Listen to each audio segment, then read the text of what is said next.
iba a preguntar un poco con respecto a lo que es el contexto de América Latina, estas elecciones en particular, y si de alguna manera nos deja alguna enseñanza justamente para los sectores, para las fuerzas políticas y los movimientos sociales, políticos de izquierda, progresistas, si nos deja alguna enseñanza esta ola neoliberal, ¿sí? que nos tocó vivir a la mayoría de nuestros pueblos. Bueno, Uruguay de alguna manera recién está iniciando esta ola. Y digo, si hay alguna enseñanza, algo, y esto que vos decías, o sea, de análisis de autocrítica, de crítica y autocrítica, ¿no? De estos procesos por los cuales en algún momento parecíamos que nos llevábamos a todos puestos, y sin embargo, bueno, de alguna manera algo pasó, ¿no? Y bueno, te preguntaba si esto nos dejó alguna enseñanza, si podés ver algo que nos haya pasado. Yo creo que sí, que hay varias enseñanzas. Una, la previa a que se instalen esos gobiernos, ¿no? En el sentido, son situaciones distintas porque en el Ecuador, por ejemplo, fue un gobierno que ganó con el programa nuestro, con el programa y con el plan de la Revolución Ciudadana, y después terminó cumpliendo el plan de la oposición y del banquero, que ahora sigue siendo. Entonces es un poco distinto, pero digo, en general igual hay situaciones previas que tienen sus parecidos con las particularidades, porque Uruguay no es Ecuador, ni Ecuador es Bolivia, pero sí tienen cosas parecidas, por ejemplo, en el sentido de lo que vos dices, en creerse que hasta aquí nadie nos ha ganado y nadie nos va a ganar. Y por un lado, nos creemos eso y no entendemos que los enemigos también actúan. Y tampoco a veces nos cuesta entender que tenemos enemigos dentro. Y por otro lado, no tenemos la capacidad de construir una base social que realmente sustente esa realidad. El Uruguay, por ejemplo, el Uruguay, que tiene sí un frente amplio que es de tantas décadas construido y todo, el Uruguay también perdió un poco eso. Si nosotros vemos cómo se movían los comités de base y cómo dejaron de moverse para ser solo un instrumento electoral, también creo que es una enseñanza para el Uruguay, que tiene que mediar las dos cosas. Es importantísimo lo electoral porque finalmente te da la victoria, que es lo que te va a dar el gobierno, pero también es importantísimo construir lo otro, aquello que eran los comités de bases en el barrio, vinculados con la gente, haciendo cosas que no necesariamente, y una fuerza política muy crítica, bueno, todo eso, creo que lo tienen, y nosotros en el Ecuador, por ejemplo, también al no haber tenido, digo, es distinto que el Uruguay, porque el Uruguay tiene esa historia, ¿no? Pero digo, aquí que construimos un movimiento prácticamente estando en la gestión de estatal, no le dimos la importancia a ese movimiento. Y además creímos, digo creímos porque tengo que hablar en plural, digo, yo no lo creía porque vengo de procesos, de otros procesos, pero bueno, muchos creyeron que el partido o el movimiento tenía que ser prácticamente un apéndice del Estado y decir todo que sí y finalmente ayudarnos a movilizar algo de gente, pero no a construir una base social, construir lo que en otro momento decíamos poder popular, pero que puede ser poder ciudadano, un poder amplio, no necesariamente con una estructura clasista con la visión que teníamos antes, porque el mundo es otro, pero sí de vinculación de la gente en sus sectores, en sus barrios, bueno, en todo lo que, además de obviamente los sindicales. Eso no lo construimos. Entonces, es una autocrítica que nos tenemos que hacer. Y en Bolivia, si bien no pasa lo mismo, pero también hubo voces que de repente no se vieron involucradas en el proceso. Después, claro, está el otro, ya cuando se instalan los gobiernos neoliberales y ahí todos se dan cuenta de lo que pasaba y que también esos pequeños errores y todos los cuestionamientos, que me pasa ahora con muchos compañeros que nos cuestionaban y todo, y ahora dicen, no, pero bueno, ni hablar, voy a votar por Andrés porque esto no puede seguir así. Ah, a ver, pero bueno, hay que ver la realidad para después entender. Lo mismo creo que pasó en Uruguay.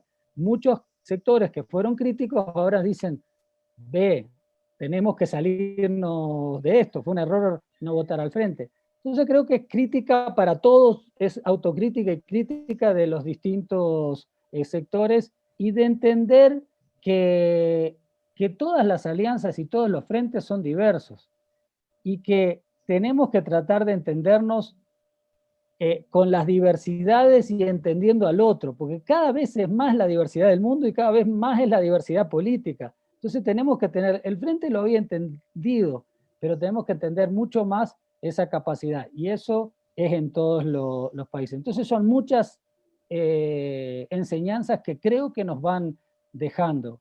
Ojalá realmente sean duraderas, que no sean de eso que en las conversas decimos todo esto, pero después en la realidad después no las aplicamos. No sé, creo que sí nos ha dejado muchas enseñanzas en ese sentido. Hay un análisis que ronda por acá, en este caso en Argentina, esto que de alguna manera la izquierda o el progresismo en general se quedó en una actitud de resistencia y no muestra un perfil, digamos, digamos, por un programa común, por un programa concreto, por pasar a la ofensiva de alguna manera. Y bueno, de alguna manera eso partía, digamos, algunos análisis y algunos debates que se están dando por estos días aquí en la Argentina.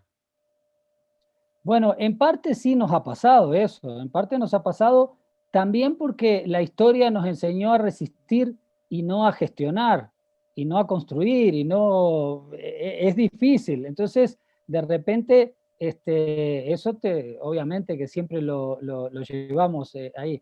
Ahora, yo creo que tenemos que empezar a entender que el progresismo, cómo construimos también una base ideológica del progresismo, ideológica que es plural, porque ya no es, por ejemplo, el Frente Amplio ya no es el Frente Amplio del 70, con una concepción muy clara, en que todos los partidos, con las diferencias que tenían, finalmente eran antiimperialistas, era una construcción distinta en un contexto histórico determinado. Hoy el progresismo, y ahí yo tengo una visión ideológica en que el progresismo es la pluralidad frente al neoliberalismo, que es el pensamiento único. Si nosotros hablamos de pensamiento único, es el neoliberalismo. Pensamiento único en lo económico, ya lo sabemos. El consenso de Washington ya nos define todo. Pensamiento único en lo político, cada vez se juntan más, porque ven que les es difícil moverse contra la pluralidad que existe del otro lado, entonces se juntan el Partido Blanco con el Partido Colorado, acá se junta el Partido Social Cristiano con Lazo, bueno, buscan fórmulas para caminar juntos, siempre pensaron económicamente juntos, pero tenían algunas diferencias, digamos. Y en lo social también, porque representan a un sector dominante marcado.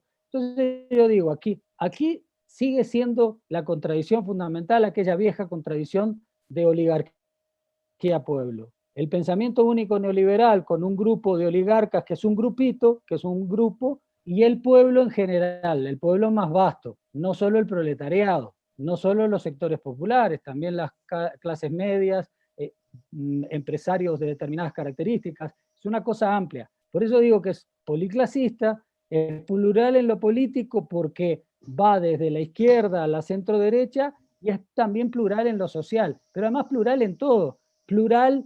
Hoy el pluralismo es plural en lo étnico, plural en las opciones sexuales, plural en todo eso que no lo entendíamos muchos años antes porque teníamos una visión mucho más marcada, más cuadrada. Y eso es un momento prácticamente de unidad actual, es un momento que puede ser táctico a mediano plazo inclusive, pero después es un momento fundamental táctico que te marca lo estratégico, porque si vos construís algo distinto ahora, después en lo estratégico, los que podemos tener hasta todavía seguimos teniendo, obviamente, una visión socialista, una visión muy marcada, también nos marca ese socialismo que queremos construir, la pluralidad de ese socialismo que queremos construir. ¿Tenemos la capacidad de entender la pluralidad o queremos seguir también nuestro pensamiento único? Todas esas cosas yo las elaboro, que creo que el progresismo nos da esa posibilidad.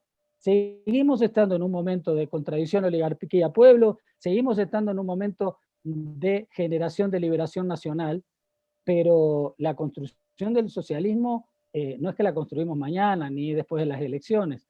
Entonces, toda esa elaboración teórica tenemos que discutirla, pero nos costaba mucho porque nos encerrábamos en sí mismos, en nosotros mismos, pero también a veces nos mentíamos a nosotros mismos, porque decíamos, sí, sí, vamos al socialismo, pero sabíamos que ganamos las elecciones, el socialismo no lo construimos, y que además el socialismo es muy diverso y es otra. Entonces me parece interesantísimo el proceso del progresismo porque te hace construir otra mirada, inclusive la mirada de gestionar un gobierno, que no es la mirada de tener el poder solo, sino de gestionar un gobierno, ¿no? Que siempre era, entonces, si no vivimos toda la vida en la resistencia, eh, tenemos que convertir, todas esas cosas son también elaboraciones que salen de lo práctico, pero que tienen mucho que ver con las elaboraciones teóricas que se están discutiendo ahora.